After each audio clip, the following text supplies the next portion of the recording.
Everyone, let us now continue solving the one more problem on convolution sum. This is the given question.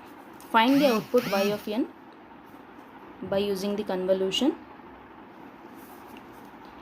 X of n is given between range 0 to 4, 1 and 0 otherwise, and h of n is given alpha raised to n, and n range is between 0 to 6. So only 7 samples exist here, and condition is alpha is greater than 1. So this is the given question. So let us start solving the problem. And we know that whenever we start the problem, we first have to consider x and h, but here in the given question already they have given x and h, so no need to consider. Now second step is drawing of both the signals. Okay, if you see here, between 0 to 4 amplitude is 1. So x of n is between 0, 1, 2, 3, 4, amplitude is 1. This is x of n. And h of n, alpha is greater than 1. So you can consider alpha as a 2 for your simplicity. Calculations will become easy. So assuming alpha as a 2 raised to n, and range is only between 0 to 6. Only between 0 to 6. You don't have any negative values and no values beyond 6. So go on substituting n values 0, that is 2 raised to 0, 2 raised to 1, 2 raised to 2, 2 raised to 3, 2 raised to 4, 2 raised to 5 and 2 raised to 6. What all amplitudes you will get, just try to draw in the form of a graph. You will get a curve like this, that is increasing exponentially. At 0 you will get the amplitude as 1, because 2 raised to 0 will become 1. So first step is over, drawing of x and h. Next we need to follow the convolution procedure. For that, first draw x of k. How to draw x of k? Simply replace n by k. N by k, remaining everything as it is. Then go for h of k. How to draw h of k? Replace n by k. Replace n by k. So if you replace n by k, your RHS is alpha raised to n. It will become alpha raised to k. Alpha raised to k. So if you have drawn h of k, then go for its reflection. So when you reflect it, the signal range is 0 to 6. Now that signal range will be flipped, that is minus 6 to 0, and here it is exponentially. From 1 it is increasing. Here from 1 and beyond this negative values, it will increase like this. Fine. Just flipping of the signal, reflection. We got h of minus k. Then go for h of minus k plus n, that is shift. When you shift it, how to get the shifted signal? Draw the signal as it is one more time. Between 0 to minus 6, whatever samples are there, same samples draw one more time. Plus n. So simply add, 0 was the point limit, plus n, and minus 6 was the point, plus n. So your limits earlier were minus 6 to 0. Now the limits are minus 6 plus n to n. Okay, that is the limit. One more important point to remember here, when you are shifting h of n minus k, h of n was alpha raised to n, h of k was alpha raised to k, h of n minus k is alpha raised to n minus k, because you will be using this in your formula. Now one more observation, check how many samples are there in x of k. They are 1, 2, 3, 4, 5. 5 samples exist. And here 1, 2, 3, 4, 5, 6, 7. So totally 7 samples exist. So both are limited signals, and here 5 samples and here 7 samples. And one more observation here, the third observation. In earlier problems, most of the times h of n minus k was minus infinity to some limit. Okay, but here two limits exist, minus 6 plus n to n. This is one more point to remember, because these will be helpful in solving the next convolution problems. So number of samples 5, number of samples 7. Now let us go for overlapping.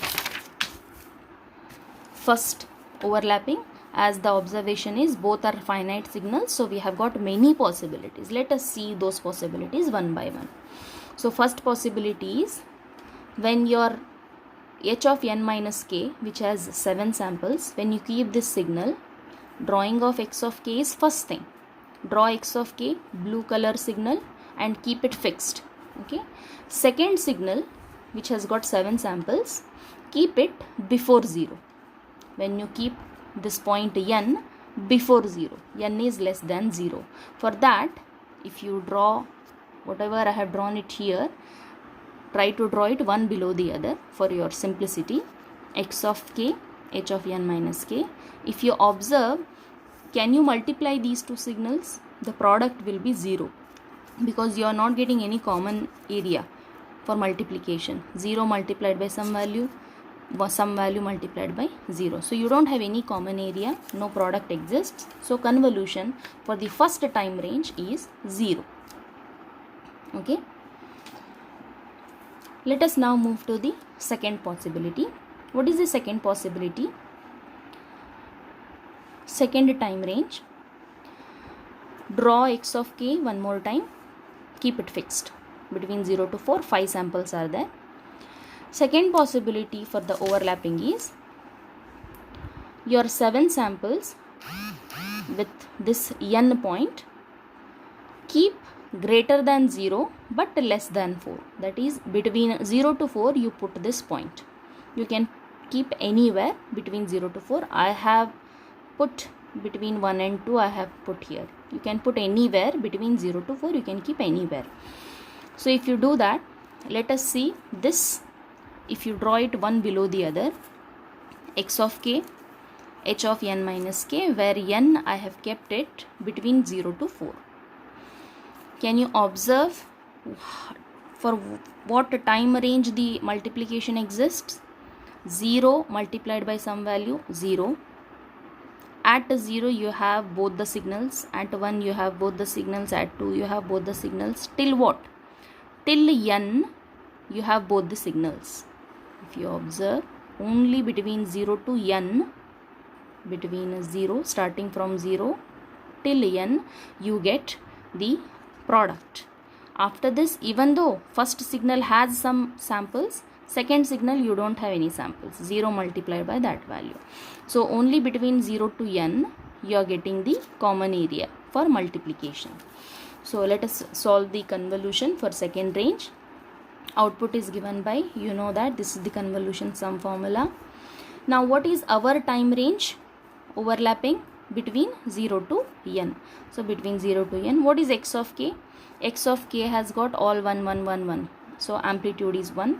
What is h of n minus k? I have told you, when you use h of k, it will be alpha raised to k. When it is h of n minus k, it will be alpha raised to n minus k. So h of n minus k is alpha raised to n minus k. If you see summation, the variable is k, but alpha has got both n and k. So you split this power so that you take constant n outside and k variable inside. So split the power alpha raised to n and alpha raised to minus k. You can take this alpha raised to n outside, alpha raised to n outside, and simply alpha raised to minus k, you can take it inside between 0 to n. And we have the variable alpha raised to n as it is, and we can use the earlier formula for this. What is the formula you use for this? So when you have summation k from 0 to n alpha raised to k or whatever, if you get this 1 minus alpha raised to whatever limit is there, that limit plus 1 divided by 1 minus alpha. This is the formula when you use alpha not equal to 1. And if you remember, in our case we have assumed alpha is equal to 2, okay, because condition given is alpha greater than 1. So this formula is applied. If this is the formula to be used, then how your equation will be? Alpha raised to n as it is, this will be 1 minus alpha whatever upper limit is there, upper limit plus 1 divided by 1 minus alpha. So for the second time range, when you keep your n point between 0 to 4, n is between 0 to 4, if this is the case, then the output y of n is given by alpha raised to n multiplied by this bracket. This is the second time range for overlapping.